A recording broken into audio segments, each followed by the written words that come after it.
on our last trip to Chama, we decided to take US 191 because it takes you right past the hole in the rock house. Isn't this interesting? It takes you through Moab too, but this is much more interesting than Moab. It's this goofy roadside attraction called Hole in the Rock. Oh my. Basically, your classic goofy roadside attraction with all of the classic goofy roadside attraction things Exactly. that you would expect to find, and just whimsical, strange, goofy things, and a couple of different. Oh, what the? What? Well, Do we want to go in there? oh, this is neat. This is a sculpture by Lyle Nichols. There's a whole bunch of those around here. I don't know if he's local or. I'm not going to touch that one with a 10-foot pole, though. No. I guess it's art. Art's in the eye of the... Oh, that's not art. Jailhouse Rock. Now, that's classic roadside attraction material there.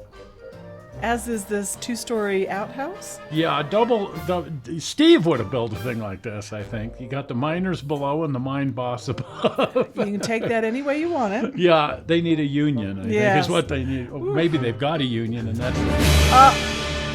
What? Head back to the car. Okay. Oh, one of the really neat things they have here are a bunch of neon signs that they rescued from the motels up in Moab, and they've restored them. And this is actually quite brilliant. These are really, really neat, historic old neon signs from old Moab. I love it. I love it a lot. That's the best thing here. You know, we did that show a while back on how to model neon signs at What? the Bigfoot.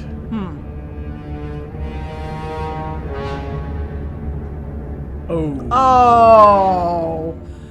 Pun. Yes. We're being punished for our sins. Yes. Anyway, Hole in the Rock was actually a house. Two people's house. Yeah, someone lived there. Yeah, before it was a roadside attraction, the Christensens built this and lived in it, and it was their home out in the desert.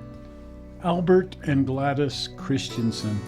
And Albert spent 12 years blasting this out of the rock with dynamite and chisels and whatnot.